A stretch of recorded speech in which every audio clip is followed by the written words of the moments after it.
আজি আমি এই নতুন যাত্ৰা আৰম্ভ কৰিবলৈ আপোনালোকৰ ওচৰত অসমবাসীৰ ওচৰত আমি আশীৰ্বাদ বিচাৰিছোঁ। সংবাদ মাধ্যমৰ বন্ধু বান্ধৱীসকল, অহা কালি আমাৰ ৰাজ্য চৰকাৰৰ প্ৰথমখন কেবিনেটৰ বৈঠক অনুষ্ঠিত হ'ব আৰু স্বাভাৱিকতে সেই কেবিনেট বৈঠকত আমাৰ অসমৰ শেহতীয়া কোভিড পৰিস্থিতি আৰু ইয়াক মোকাবিলা কৰিবলৈ আমি যি প্ৰত্যাহ্বান গ্ৰহণ কৰিব লাগিব তাৰ বিষয়ে আমি আলাপ আলোচনা কৰিম। ভাৰতীয় জনতা পাৰ্টি আৰু আমাৰ দুইটা মিত্ৰ দলে অসমৰ জনসাধাৰণৰ সন্মুখত প্ৰতিশ্ৰুতি আৰু সপোন যাক বাস্তৱত ৰূপায়িত কৰিব পাৰি তেনেকুৱা বিভিন্ন কথা ৰাইজৰ সন্মুখলৈ আমি নিৰ্বাচনৰ সময়ত লৈ গৈছিলোঁ।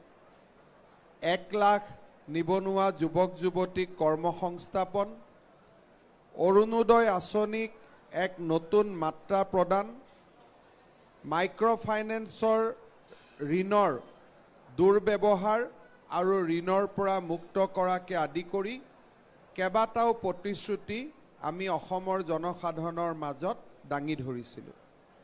নিৰ্ধাৰিত সময়ৰ মাজত যাতে এই প্ৰতিশ্ৰুতিবোৰ আমি পালন কৰিব পাৰোঁ তাৰ বাবেও আমি নিশ্চিতভাৱে ব্যৱস্থা ল'ম আৰু আমি সময়ে সময়ে লৈ থকা সিদ্ধান্তসমূহ আপোনালোকক আমি অৱগত কৰিম। কোভিড পৰিৱেশ, আমাৰ নিৰ্বাচনী প্ৰতিশ্ৰুতি আৰু ইয়াৰ লগে লগে এখন বানমুক্ত অসমৰ, ফ্লাড ফ্ৰী আসাম, বানমুক্ত অসমৰ সপোনৰ কথাও আমি নিৰ্বাচনৰ সময়ত ৰাইজৰ আগত দাঙি ধৰিছিলোঁ। এই গোটেই দিশবিলাক আমি অহা কালিৰে পৰা আলোচনা কৰি নিৰ্ধাৰিত সময় সীমা সন্মুখত ৰাখি আমি আমাৰ কামত আগবাঢ়ি যাম। যোৱা 5টা বছৰত অসমৰ ৰাইজে শান্তি, প্ৰগতি আৰু বিকাশৰ এটা নতুন ধাৰা দেখিছিলে। বড়ো ভূমিত শান্তি প্ৰতিষ্ঠা হৈছিল, কাৰ্বি পাহাৰত শান্তি প্ৰতিষ্ঠা হৈছিল। মই আজিৰ এই মুহূৰ্তত আমাৰ নতুন মন্ত্ৰীসভাখনে অসমত বাকী ৰৈ যোৱা আন সশস্ত্ৰ সংগঠনসমূহকো শান্তিৰ আলোচনাৰ মাজলৈ উভতি আহিবলৈ আৰু শান্তিৰ আলোচনাৰ মাজেৰে অসমত স্থায়ী শান্তি আনিবৰ বাবেও মই তেখেতসকলক আগবাঢ়ি আহিবলৈ আহ্বান জনাম। বিশেষকৈ সংযুক্ত মুক্তি বাহিনী অসমৰ নেতা বা এই সংগঠনৰ নেতৃত্ব লোৱা পৰেশ বৰুৱা ডাঙৰীয়াকো মই অনুৰোধ কৰিম যে সশস্ত্ৰ সংগ্ৰামৰ পথ পৰিত্যাগ কৰি আমি অসমৰ জাতীয় জীৱনলৈ স্থায়ী শান্তি উভতাই অনাৰ বাবে সকলোৱে মিলি আলোচনাৰ মাজেৰে আমি সমস্যাসমূহ সমাধানৰ পথ প্ৰশস্ত কৰিব লাগিব। হত্যা, অপহৰণ এই ধৰণৰ ঘটনাই সমস্যা জটিল কৰে, সমস্যাৰ সমাধান নকৰে। মই বিশ্বাস কৰিম যে অনাগত 5টা বছৰত শান্তিৰ প্ৰচেষ্টাৰ মাজেৰে আমি সকলোকে আমাৰ জাতীয় জীৱনৰ মূল খুঁটিলৈ উভতাই আনিবৰ বাবে আমি সফল হ'ম। মই আপোনালোকক আমাৰ মন্ত্ৰীসভাৰ আটাইৰে হৈ পুনৰবাৰ আপোনালোকে নিৰ্বাচনৰ সময়ত, পৰৱৰ্তী সময়ত আপোনালোকে আমাক যি সহায় সহযোগিতা কৰিলে তাৰ বাবে ধন্যবাদ জনাইছোঁ আৰু আপোনালোকৰ জৰিয়তে পুনৰবাৰ অসমবাসী ৰাইজৰ পৰা আশীষ নিৰ্মালী বিচাৰিছোঁ। আপোনালোকে যদি কিবা জানিব বিচাৰে আমি ইয়াত আছোঁ, আপোনালোকক উত্তৰ দিয়াৰ বাবে আমি চেষ্টা কৰিম। মই আপোনালোকৰ মাজলৈ মই মঞ্চখন এৰি দিছোঁ।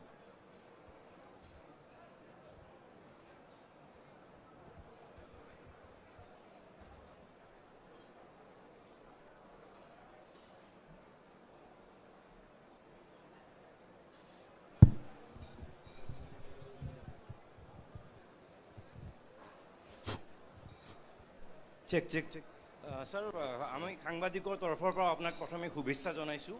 আৰু আপুনি এনেকুৱা এজন মুখ্যমন্ত্ৰী হ'ব যাৰ পৰা ৰাইজৰ প্ৰত্যাশাও খুব বেছি হ'ব, প্ৰত্যাশাটোৱে ক'ৰবাত প্ৰত্যাহ্বান হ'ব। গতিকে আজিৰ তাৰিখত খুব প্ৰত্যাহ্বানৰ সময়ত আপুনি মুখ্যমন্ত্ৰী হিচাপে শপত গ্ৰহণ কৰিছে। কোভিড এক্সট্ৰিম পৰ্যায়ত আছে। মোৰ প্ৰশ্নটো হ'ল যে প্ৰথম তিনিটা আপুনি কাম প্ৰায়ৰিটি আজি মুখ্যমন্ত্ৰী হিচাপে দায়িত্ব লৈ নিশ্চয় আপোনাৰ মনলৈ আহিছে, কাইলৈ কেবিনেট বৈঠক আছে। মোৰ প্ৰথম প্ৰশ্ন হৈছে তিনিটা কাম আৰু অনাগত 5 বছৰৰ বাবে আপোনাৰ কেনেকুৱা ৰূপৰেখা, কেনেকুৱা পৰিকল্পনা? চাওক, আজিৰ দিনত মই তিনিটা কামলৈ নাযাওঁ। প্ৰথম কামটোৱে হ'ব কোভিডৰ পৰিস্থিতি নিয়ন্ত্ৰণ কৰা আৰু কোভিডৰ পৰিৱেশৰ লগতে আমাৰ নিৰ্বাচনী প্ৰতিশ্ৰুতিসমূহ পালন কৰা আমাৰ আন এক গুৰু দায়িত্ব হ'ব। আৰু মই আশা কৰোঁ যে অহাকালিৰ কেবিনেটৰ পৰাই আপোনালোকে আমাক এখন কৰ্মক্ষম আৰু চৰকাৰ গঠনৰ 24 ঘণ্টাৰ ভিতৰতে কামত নামি পৰা এখন চৰকাৰ হিচাপে দেখা পাব। প্ৰত্যাহ্বান যিমানেই নাথাকক কিয়, প্ৰত্যাহ্বানে মানুহৰ মনত কাম কৰাৰ হেঁপাহো আনি দিয়ে। মানুহেতো এভাৰেষ্টতো উঠিছে, গতিকে প্ৰত্যাহ্বানৰ মাজেদি আমি কাম কৰিম আৰু আমি সফল হ'ম। প্ৰথমতে আপোনাক শুভেচ্ছা জ্ঞাপন কৰিছোঁ আৰু আশা সকলোৰে আছে। প্ৰত্যাহ্বানৰ কথা কৈছে, নিশ্চয়কৈ কোভিড পৰিস্থিতি অতিকে জটিল। আজি এই অনুষ্ঠানত আহি থাকোঁতে মই দেখিলোঁ বহুকেইটা কণ্টেইনমেণ্ট জ'ন দেখিছোঁ, ক'তো কিন্তু সুৰক্ষা ব্যৱস্থা নাই আৰু বাঁহৰ তলেৰে বহুকেইগৰাকী ব্যক্তি কণ্টেইনমেণ্ট জ'নৰ পৰা বিনা দ্বিধাই ওলাই অহা সময় দৃশ্য পৰিলক্ষিত হৈছিল। এই ক্ষেত্ৰত জিলা প্ৰশাসনে হয়তো নিশ্চিতভাৱে কোনো ব্যৱস্থা গ্ৰহণ কৰা নাই। গতিকে এই ক্ষেত্ৰত কিমান দূৰ কঠোৰ হ'ব চৰকাৰখনে বা কিমান ধৰণে ইয়াক নিয়ন্ত্ৰণ কৰিবলৈ সক্ষম হ'ব? মই এই প্ৰশ্নটোৰ উত্তৰ নিদিওঁ। অহা 3-4 দিন পিছত আপুনি মোক এই প্ৰশ্নটো আকৌ কৰিব। ছাৰ, প্ৰথমেই আপোনাৰ লগতে সমগ্ৰ মন্ত্ৰীসভালৈ শুভেচ্ছা জ্ঞাপন কৰিছোঁ। এতিয়া জটিল সময় ইতিমধ্যে আপুনি কৈছেই বা আমি সকলোৱে জানো, এই জটিল পৰিস্থিতিৰ পৰা সকলো সমাধান লাগিব বা সকলো আগুৱাই যাব লাগিব। কিন্তু কথাটো হ'ল বিভিন্ন ধৰণৰ প্ৰতিশ্ৰুতি আপোনালোকৰ চৰকাৰখনে দিছিল বা আপুনিও দিছিল, ইতিমধ্যে কৈছে সেইখিনি পূৰণ কৰিবৰ কাৰণে আপোনালোকে ব্যৱস্থা গ্ৰহণ কৰিব। কিন্তু তাৰ মাজতো দুটামান কথা আছে যে জনজাতিকৰণৰ পৰা আৰম্ভ কৰি NRC প্ৰসংগ, এই গোটেই বিষয়সমূহ কিন্তু আপোনালোকলৈ ৰাইজে বাট চাই আছে, বিশেষকৈ NRCৰ ক্ষেত্ৰত। সেইটো সন্দৰ্ভত আৰু জনজাতিকৰণৰ সন্দৰ্ভত কেনেধৰণে গোটেই বিষয়খিনি ল'ব? NRCৰ সম্পৰ্কত আমাৰ স্থিতি একেবাৰে স্পষ্ট যে আমি সীমান্ত অঞ্চলত NRCৰ 20% এটা নতুনকৈ পৰীক্ষা কৰাৰ পোষকতা কৰোঁ আৰু সীমান্ত জিলাসমূহক বাদ দি আন জিলাসমূহত আমি 10% নতুনকৈ পৰীক্ষা হোৱাটো বিচাৰোঁ। আৰু এই পৰীক্ষাৰ পিছতো যদি NRCৰ পুৰণা নথিখনে শুদ্ধ বুলি প্ৰমাণ হয়, তাক ৰাজ্য চৰকাৰে NRCখন মানি লৈ তাৰ পৰৱৰ্তী ব্যৱস্থাৰে আগবাঢ়িব। কিন্তু যদি এই পুনৰীক্ষণৰ সময়ত ব্যাপক খেলিমেলি দেখা পোৱা যায়, তেতিয়াহ'লে আমি বিচাৰিম যাতে মহামান্য আদালতে ইয়াৰ ওপৰত এক নতুন দৃষ্টি তেখেতসকলেও যেন নিক্ষেপ কৰে। এই বিষয়টো দায়িত্ব লোৱাৰ পিছতে বৰ্তমানৰ কি পৰিৱেশত আছে কি নাই এই বিষয়ে চাই আপোনালোকৰ লগত সময়ে সময়ে আমি শ্বেয়াৰ কৰি থাকিম। জনজাতীয়কৰণৰ বিষয়টো বৰ্তমানৰ জনজাতীয় লোকসকলৰ অধিকাৰক আৰু আৱেগক খৰ্ব নকৰাকৈ আলাপ আলোচনাৰ পৰিৱেশৰ মাজেৰে আমি জনজাতীয়কৰণৰ সমস্যাও সমাধান কৰিম। যোৱা চৰকাৰৰ সময়ত কেইবাটাও সমাধান সূত্ৰ ইতিমধ্যে আমি আলোচনা কৰিছিলোঁ আৰু মই নিশ্চিত যে তাৰ কোনোবা এটা সমাধান সূত্ৰক সন্মুখত ৰাখি আমি আগবাঢ়ি যাব পাৰিম। Mr. Chief Minister. Mr. Chief Minister, congratulations to you and your entire. You are not audible. Mr. Chief Minister, congratulations to you and your entire Council of Ministers. Would you give us the details in terms of what is your plan in the first cabinet? We have already flagged about the COVID issue. For the larger national audience, if you can speak in English. COVID situation in Assam is alarming. We have seen that our daily cases has crossed almost 5,000. So obviously tomorrow when we meet for the first time in the cabinet, we will discuss COVID situation. We will discuss it in the situation in complete in from all perspective, and we will take all the measures whatever is required to contain COVID outbreak, because Assam, we know that until and unless Assam COVID situation is controlled, the situation in Northeast will never come under control. We have our responsibility towards our citizen, and we have also responsibility towards entire Northeast. So Assam government will do its best, and tomorrow after the cabinet, I will elaborate our line of action. মুখ্যমন্ত্ৰী ডাঙৰীয়া শুভেচ্ছা জনাইছোঁ আপোনাক। এটা কথা খুব চৰ্চালৈ আহিছিলে যে ৰাজকোষত পুঁজি নাই, এনেধৰণৰ বিষয়বিলাক খুব চৰ্চালৈ আহিছিলে আৰু ধাৰণাও কৰা হৈছিলে, বহুতে আশাও কৰিছিলে আপুনি দায়িত্ব ল'লে, আপুনি মুখ্যমন্ত্ৰী হ'লে এনেধৰণৰ বিষয়বিলাক চিন্তা কৰিব নালাগে। গতিকে এই বিষয়টো কেনেধৰণে মোকাবিলা কৰিব আপুনি এই বিষয়টো সন্দৰ্ভত? ৰাজকোষত তাৰ কিমান পুঁজি আছে কি নাই ইমান মই ফাইনেন্সিয়েল ইছ্যুলৈকে যাব খোজা নাই, বাট আজিৰ ডেটত we have 7,000 crores in our treasury, which is fine. আৰু আমি ভাবোঁ যে আমাৰ যিখিনি উন্নয়ন আৰু বিকাশৰ কাম সেইখিনি সমাধান কৰিবলৈ বা সেইখিনিত আগবাঢ়ি যাবলৈ আমি খুব সুন্দৰভাৱে কাম কৰিব পাৰিম। আৰু মানুহে কোৱাৰ পৰিৱৰ্তে the financial situation in Assam, মই মানুহ বুলি কওঁতে যিসকল মানুহে তাক বিশ্বাস কৰি গৈছে তেওঁলোকক মই ক'ব খোজোঁ যে we have one of the best fiscal situation in their country. So Assam is doing best, and Assam will continue to do the best, and there is absolutely no cause of concern on Assam finance. মুখ্যমন্ত্ৰী ডাঙৰীয়া, আপোনাক শুভেচ্ছা জ্ঞাপন কৰিছোঁ। প্ৰথমে আপোনাক সুধিব বিচাৰিছোঁ, যিহেতু খিলঞ্জীয়াৰ ভিত্তিবৰ্ষৰ প্ৰসংগ এটা আছে যে 1951 চন 1971 চন, সেই বিষয়টোৰ সংক্ৰান্তত আপোনালোকৰ কেবিনেটৰ বা আপোনালোকৰ চৰকাৰৰ কেনেধৰণে আগবাঢ়িব অসম চুক্তি আৰু খিলঞ্জীয়াৰ ভিত্তিবৰ্ষ এই বিষয়টিক লৈ? চাওক, প্ৰথম কোভিডৰ পৰিৱেশৰ পৰা নিৰাময় হওক, কিছু কথা ৰাইজৰ লগত আলাপ আলোচনা কৰিব লাগিব, আৰু আমি ৰাইজৰ লগত আলাপ আলোচনা কৰি অসমৰ যি অস্তিত্বৰ প্ৰশ্ন তাক আমি সমাধান কৰাৰ বাবে চেষ্টা কৰিম। আৰু অবভিয়াছলি এই 5টা বছৰত অসমৰ যাতে সকলো অমীমাংসিত প্ৰশ্ন আমি মীমাংসাৰ ফালে লৈ যাব পাৰোঁ তাৰ বাবে আমি চেষ্টা কৰিম। মুখ্যমন্ত্ৰী ডাঙৰীয়া, প্ৰথমে আপোনাক অভিনন্দন জ্ঞাপন কৰিছোঁ। মই এটা বিষয় উত্থাপন কৰিব বিচাৰিছোঁ, যিহেতু সংবাদ মাধ্যমত এইকেইদিন চৰ্চাও হৈ আছে আৰু শেহতীয়াভাৱে বিগত 15 দিনত প্ৰায় পোহৰত 10টাকৈ নাৰী নিৰ্যাতনৰ ঘটনা সংঘটিত হৈছে। সেইদিনা ৰহাৰ চুমলীয়া ৰংহাংপি, গোগামুখৰ দীপশিখা শইকীয়া, এনেধৰণৰ যমুনামুখত এগৰাকী পিতৃয়ে নিজৰ মাতৃহাৰা কন্যাক ধৰ্ষণ কৰি 6 মাহ অন্তঃহত্যা কৰিছে। সেয়েহে নতুন চৰকাৰখনে যাতে ন্যায়িক ক্ষেত্ৰত মহিলা সবলীকৰণৰ কথা যিহেতু আছে, সেয়েহে শেহতীয়াভাৱে এনেকুৱা এখন আইন বা আপোনালোকৰ এই সমস্যাসমূহ যিহেতু আৰক্ষী প্ৰশাসনো আছে, কঠোৰতকৈ কঠোৰ এটা ব্যৱস্থা গ্ৰহণ কৰি যাতে দোষী শাস্তি পায় তাৰ বাবে কেনেধৰণৰ ব্যৱস্থা গ্ৰহণ কৰিব? আমাৰ আপুনি যিখিনি সমস্যাৰ কথা ক'লে সেইখিনি আমাৰ সকলোৰে সমস্যা। আমাৰ আই মাতৃসকল, ভাই ভণ্টি, বাইদেউ সকলোৱে এই অসমখনত সুৰক্ষিত অনুভৱ কৰিব লাগিব।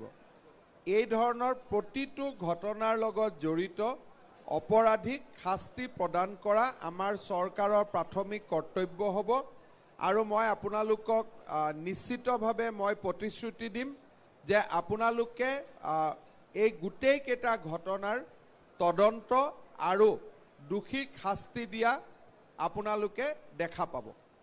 মুখ্যমন্ত্ৰী ডাঙৰীয়া, আপুনি যিহেতু আৰম্ভণিতে কৈছে যে শান্তিৰ স্বাৰ্থত পৰেশ বৰুৱা ডাঙৰীয়া আলোচনাৰ মেজলৈ আহিব লাগে, কিন্তু সেইটো বাস্তৱত আচলতে সেই কথা হ'বৰ কাৰণে যিটো আপোনালোকৰ চৰকাৰখনে পৰেশ বৰুৱাৰ সৈতে যিটো পোনপটীয়া যোগাযোগ বা তেওঁক মেজলৈ আনিবৰ কাৰণে যি ধৰণৰ পদক্ষেপ ল'ব লাগে, কিবা চিন্তা আপুনি কৰিছে নেকি এই মুহূৰ্তত? কাৰণ আপুনি আহ্বান জনাইছে, কিন্তু সেইটো যাতে বাস্তৱত এখন ৰূপ পায়, সেইটো কাৰণে আপুনি কিবা চিন্তা কৰিছে নেকি? চাওক, মেজলৈ আমিও আনিব লাগিব, তেওঁ আহিব লাগিব। দায়িত্ব দুইটা পক্ষৰে আছে। এনেকুৱা নহয় যে অকল আমি আনিব লাগিব, তেওঁ আহিব নালাগিব। তেওঁ আহিব লাগিব, আমিও আনিব লাগিব। গতিকে দুইটা পক্ষৰ মাজত কথা বতৰা হ'ব লাগিব। আৰু ডেফিনেটলি যদি আমাৰ মন আছে, তেখেতৰো যদি মন আছে, তেতিয়াহ'লে যোগাযোগ কৰাটো বহুত টান কাম নহয়। মুখ্যমন্ত্ৰী ডাঙৰীয়া, প্ৰথমতে শুভেচ্ছা জ্ঞাপন কৰিছোঁ আপোনাক। আপুনি কৈছে, আপোনাক সকলোৱে জানে যে এজন ভিজনাৰী লিডাৰ বুলি আপোনাক সকলোৱে মানি ল'ব এতিয়া বাধ্য হৈছে বা মানি আহিছে। তো আপুনি কেনেধৰণৰ এটা ভিজন দেখিছে অনাগত 5টা বা 10টা বছৰত? কাৰণ অসমখন এখন সমস্যাজৰ্জ ৰাজ্য, বিভিন্ন সমস্যা আছে, আপুনি গোটেইখিনি জানেই। কেনেধৰণে আপুনি দেখিছে ইণ্ডাষ্ট্ৰিয়েলাইজেশ্যন কেনেকৈ হ'ব, কৃষি ক্ষেত্ৰত আমি কেনেধৰণে বেছিকৈ আগবাঢ়ি যাব পাৰিম, মানে আমাৰ GDP গ্ৰথটো কেনেকৈ হ'ব, 5খন ৰাজ্যৰ ভিতৰত যাবলৈ হ'লে কোনটো ৰোডমেপৰ দ্বাৰা আপুনি লৈ যাবলৈ বিচাৰিছে? চাওক, আমি যদি যোৱা 5টা বছৰৰ কাৰ্যকালক সূক্ষ্মভাৱে চাওঁ, অসমে এতিয়া সেই যাত্ৰাৰ পথত ধাৱমান হৈছে। GDP গ্ৰথত চাওক, এডুকেশ্যনত চাওক, লিটাৰেচি ৰেটত চাওক, এক্সেছ টু এডুকেশ্যন চাওক, ৰোড নেটৱৰ্ক চাওক, এতিয়া আমি তীব্ৰ গতিত লক্ষ্যৰ প্ৰতি ধাৱমান হৈছোঁ।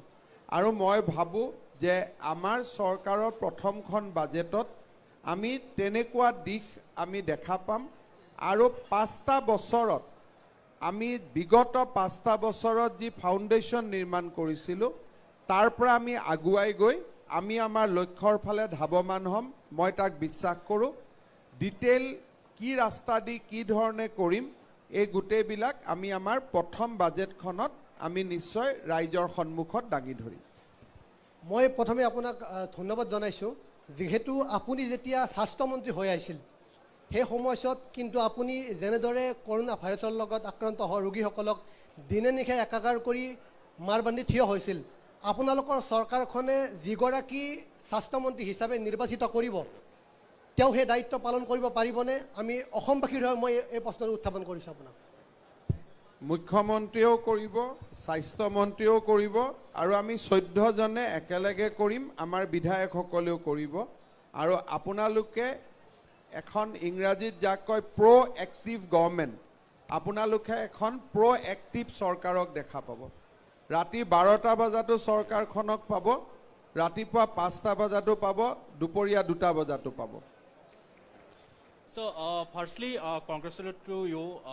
During the election campaign, the BJP has previously mentioned about the love jihad and the land jihad, etc. issues. So, your government will bring appropriate laws to tackle these love jihad or the land jihad issues in the state? Every promises which we have made during the election is not for just to make promises. These are promises for implementation. These are promises which are solemn for us. So we will do everything possible to implement those promises into reality. Thank you. Hello, sir. Sir, last question, sir. Yes. If you don't mind, sir. Congratulations to you, sir, on becoming Chief Minister. Sir, I have a question, sir. So what do we do in situations where, sir, even in Assam, if the COVID situation is controlled, but sir, in other states, the COVID situation is, sir, is very grim, sir, or sir, very rising, sir. So what do we do in these situations, sir? Let us develop a proper plan, and we have a plan. Tomorrow we'll discuss in cabinet, and we'll let you know by evening. Thank you so much. Thank you, sir.